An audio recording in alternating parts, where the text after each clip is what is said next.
Hi everyone welcome back to my YouTube channel RSP study को आज रही video रे आम ओडिया भाषार शास्त्रीय मान्यता प्राप्त ओडिया भाषा डिस्कसन करबा। यह पूर्व आम +3 PG UGC neat and other examination बहुत गुड़े सिलेबस कवर करी जो मैंने वीडियो देखी ना मुझे डिस्क्रिप्शन में लिंक देदेवि आपने देखिपारे। चलो वीडियो स्टार्ट करिए। वीडियो स्टार्ट करने पूर्व आप समस्त अनुरोध कि वीडियो शेष पर्यटन देखिए। वीडियो पसंद आसले लाइक करेंगे, कमेंट करेंगे, सहित शेयर करेंगे और चैनल को सब्सक्राइब करदे जहाँद्वारा इम्पोर्टाट वीडियो सर्वप्रथम आपके पहुँची पारे।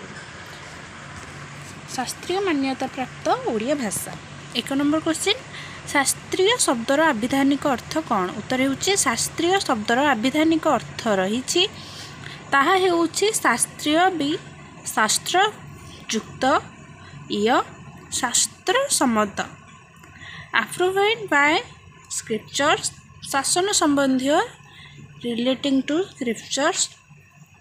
2 नंबर क्वेश्चन, भारतीय संविधान केउं सूची रे ओडिया भाषा स्वीकृति लाभ करिछि? उत्तर होउछि भारतीय संविधान 8म सूची रे ओडिया भाषा स्वीकृति लाभ करिछि जहाँ ओडिया जाति सभ्यता और संस्कृति को मर्यादा दीप्त करे गढ़ी तोड़ी कहले अत्युक्ति हेब नहीं। 3 नंबर क्वेश्चन, केबे ओ केउं आईन रे ओडिया भाषा को सरकारी भाषा रूपे व्यवहार करिवार स्वीकृति रही? उत्तर होउछि 1954 मसीह रे प्रणीत ओडिया सरकारी भाषा आईन रे ओडिया भाषा को सरकारी भाषा रूपे व्यवहार करिवार स्वीकृति रही।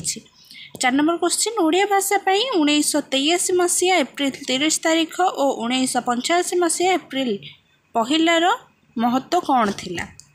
उत्तर होउछि 1983 मसीहा एप्रिल 30 तारिख रे मुख्यमंत्री कार्यालय रे अनुष्ठित सिद्धांत अनुसार ओडिया भाषा 1 वर्ष मध्य समस्त मुख्य कार्यालय रे और 1985 मसीहा एप्रिल 1 सबु कार्यालय रे ओडिया भाषा व्यवहृत करा स्थिर करा जायथिला। 5 नंबर क्वेश्चन, केबे ओडिया भाषा को शास्त्रीय मान्यतावादी प्रस्ताव को केंद्र मंत्रिमंडल रे गृहीत हैला? उत्तर होउछि भाषा गवेषक कमिटीर सुपारिश क्रमे 2014 मसीहा फेब्रुआरी 20 तारिख रे ओडिया भाषा को शास्त्रीय मान्यता देवा प्राप्त शास्त्रीय मान्यता देवा प्रस्ताव केंद्र मंत्रिमंडल द्वारा गृहीत होइथिला। 6 नंबर क्वेश्चन, केबे भारतर राजपत्र रे ओडिया भाषा शास्त्रीय मान्यता पाइबार विज्ञप्ति प्रकाशित हैला? उत्तर होउछि 2014 मसीहा मार्च 11 तारिख दिन भारतर राजपत्र रे ओडिया भाषा देशर 6ठ शास्त्रीय भाषार मान्यता पाइबार विज्ञप्ति प्रकाशित हैला। 7 नंबर क्वेश्चन, केउठारु केबे नंबर विज्ञप्ति अनुसार ओडिया भाषा को शास्त्रीय मान्यता प्रदान करागला? उत्तर होउछि भारत सरकार संस्कृति मंत्रालय विज्ञप्ति संख्या F1885 बा 2012 तारीख 11/3/2014 रे ओडिया भाषा को शास्त्रीय मान्यता भाषा भाव उद्घोषणा करा जायथिला। 8 नंबर क्वेश्चन, शास्त्रीय भाषा कहा को कहते? उत्तर होउछि प्राचीन और मार्जित भाषा को शास्त्रीय भाषा कहा जाए। ओडिया भाषा प्राचीन और मार्जित होइथिबारु एहाकु शास्त्रीय मान्यता मिली अछि। 9 नंबर क्वेश्चन, ओडिया भाषा 6ठ शास्त्रीय भाषार मान्यता पाइबा पूर्व अन्य केउं भाषा गुड़िक शास्त्रीय मान्यता लाभ करथिले? उत्तर होउछि ओडिया भाषा 6ठ शास्त्रीय भाषार मान्यता पाइबा पूर्व संस्कृत भाषा समेत द्राविड़ीय परिवार अंतर्गत तमिल, तेलुगु, कन्नड़ और मलयालम प्रभृति 5 गोटी भाषा शास्त्रीय भाषार मर्यादा हासिल करथिला। 10 नंबर क्वेश्चन, शास्त्रीय भाषा केबे स्वीकृति पाइबार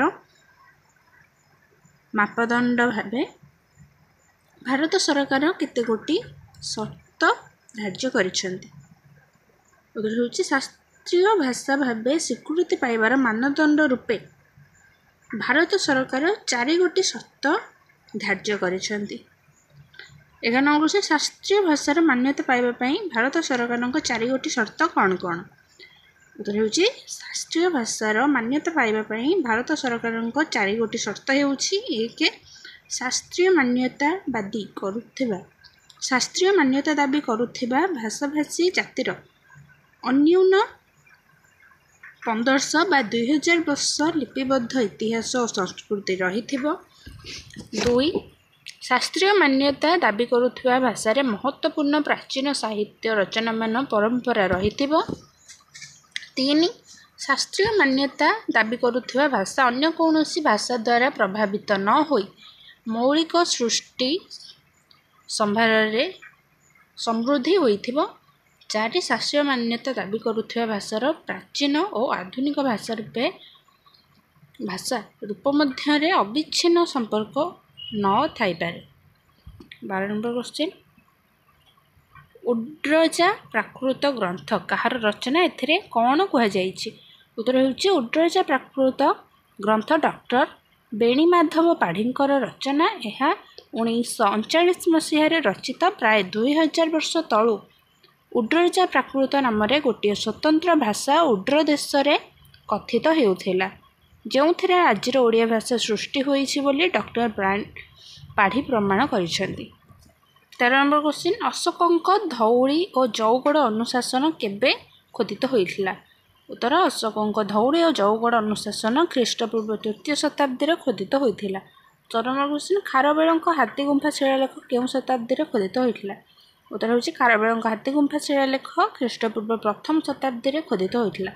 15 ନମ୍ବର କ୍ୱେଶ୍ଚିନ୍ ଓଡ଼ିଆ ଭାଷାର ମୂଳ ଉତ୍ସ ଉଡ୍ରଜା ପ୍ରାକୃତ ଭାଷା ପ୍ରଥମେ କେଉଁ ଅନୁଶାସନ ଗୁଡ଼ିକରେ ଦେଖା ଦେଇଥିଲା? ଉତ୍ତର ହେଉଛି ଓଡ଼ିଆ ଭାଷାର ମୂଳ ଉତ୍ସ ଉଡ୍ରଜା ପ୍ରାକୃତ ଭାଷା ଖ୍ରୀଷ୍ଟପୂର୍ବ 3ୟ ଶତାବ୍ଦୀରେ ଅଶୋକଙ୍କ ଧଉଳି ଓ ଜଉଗଡ଼ ଅନୁଶାସନ ତଥା ଖ୍ରୀଷ୍ଟପୂର୍ବ 1ମ ଶତାବ୍ଦୀରେ ଖାରବେଳଙ୍କ ହାତୀଗୁମ୍ଫା ଶିଳାଲେଖରେ ଦେଖା ଦେଇଥିଲା। 16 ନମ୍ବର କ୍ୱେଶ୍ଚିନ୍ ଆଜିର ଓଡ଼ିଆ ଭାଷା ପ୍ରାଚୀନ କାଳରେ କେଉଁ କେଉଁ ନାମରେ ପରିଚିତ ଥିଲା? ଉତ୍ତର ହେଉଛି ଖ୍ରୀଷ୍ଟପୂର୍ବ କାଳରୁ ଓଡ଼ିଆ ଭାଷା ଆସି ପ୍ରାକୃତ, ଅର୍ଦ୍ଧମାଗଧୀ, ଉଡ୍ରମାଗଧୀ, ଉଡ୍ର ପ୍ରାକୃତ, ଉଡ୍ରଜା, ଉଡ୍ର ବିଭାଷା, ଔଡ୍ରୀ, କାଳିଙ୍ଗୀ ପ୍ରାକୃତ ନାମରେ ପରିଚିତ ଥିଲା। 17 ନମ୍ବର କ୍ୱେଶ୍ଚିନ୍ ମାତୃଭୂମି ମାତୃଭାଷାର ମମତା ଯେ ହୃଦେ ଜନମି ନାହିଁ, ତାକୁ ଯଦି ଜ୍ଞାନୀ ଗଣରେ ଗଣିବା ଅଜ୍ଞାନ ରହିବେ କାହିଁ? ଏହି ପଂକ୍ତିଟି କାହାର ରଚନା? ମାତୃଭୂମି ମାତୃଭାଷାର ମମତା ଯେ ହୃଦେ ଜନମି ନାହିଁ, ତାକୁ ଯଦି ଜ୍ଞାନୀ ଗଣରେ ଗଣିବା ଅଜ୍ଞାନ ରହିବେ କାହିଁ? ଏହି ପଂକ୍ତିଟି ସ୍ୱଭାବ କବି ଗଙ୍ଗାଧର ମେହେରଙ୍କର ରଚନା। ମାତୃଭୂମି ଓ ମାତୃଭାଷା ହିଁ ବ୍ୟକ୍ତିର ପରିଚୟ ବୋଲି କବି ଏଥିରେ ଉଲ୍ଲେଖ କରିଛନ୍ତି। 18 ନମ୍ବର କ୍ୱେଶ୍ଚିନ୍ ଜନ୍ ବିନ୍ସ ଓଡ଼ିଆ ଭାଷା ସମ୍ପର୍କରେ କ'ଣ କହିଥିଲେ? ଉତ୍ତର ହେଉଛି 1870 ମସିହାରେ ଜନ୍ ବିନ୍ସ କହିଥିଲେ ଯେତେବେଳେ ଓଡ଼ିଆ ଭାଷା ସ୍ଥିର ଓ ସ୍ୱାଭାବିକ ଅବସ୍ଥାରେ ଥିଲା ସେତେବେଳେ ବଙ୍ଗଳା ଭାଷା ନଥିଲା। 19 ନମ୍ବର କ୍ୱେଶ୍ଚିନ୍ ପ୍ରଥମ ଭାଷାଭିତ୍ତିକ ପ୍ରଦେଶ ଭାବରେ ଓଡ଼ିଶା କେବେ ଗଠିତ ହୋଇଥିଲା? ଉତ୍ତର ହେଉଛି 1936 ମସିହାରେ ଏପ୍ରିଲ 1ରେ ପ୍ରଥମ ଭାଷାଭିତ୍ତିକ ପ୍ରଦେଶ ଭାବରେ ଓଡ଼ିଶା ଗଠିତ ହୋଇଥିଲା। 20 ନମ୍ବର କ୍ୱେଶ୍ଚିନ୍ କେଉଁ ମସିହାରେ ଉତ୍କଳ ସମ୍ମିଳନୀ ଗଠିତ ହୋଇଥିଲା? ଉତ୍ତର ହେଉଛି 1903 ମସିହାରେ ଉତ୍କଳ ସମ୍ମିଳନୀ ଗଠିତ ହୋଇଥିଲା। ଭିଡ଼ିଓଟି ଏଇଠି ରଖିବା। ଆଶା କରୁଛି ଭିଡ଼ିଓଟି ଆପଣମାନଙ୍କୁ ସମସ୍ତଙ୍କୁ ପସନ୍ଦ ଆସିଯିବ। ଭିଡ଼ିଓଟି ପସନ୍ଦ ଆସିଲେ ଭିଡ଼ିଓ ଲାଇକ୍ କରିବେ, କମେଣ୍ଟ କରିବେ, ସାଙ୍ଗମାନଙ୍କ ସହିତ ସେୟାର କରିବେ ଏବଂ ଚ୍ୟାନେଲକୁ ସବସ୍କ୍ରାଇବ୍ କରିବା ପାଇଁ ବିଲକୁଲ ବି ଭୁଲିବେ ନାହିଁ। ପୁଣି ଥରେ ଦେଖା ହେବ ଶାସ୍ତ୍ରୀୟ ମାନ୍ୟତା ପ୍ରାପ୍ତ ଓଡ଼ିଆ ଭାଷାର ସେକେଣ୍ଡ ପାର୍ଟରେ। ସେଥି ପର୍ଯ୍ୟନ୍ତ ବିଦାୟ ନେଉଛି। ଭିଡ଼ିଓ ଶେଷ ପର୍ଯ୍ୟନ୍ତ ଦେଖିଥିବାରୁ ଧନ୍ୟବାଦ।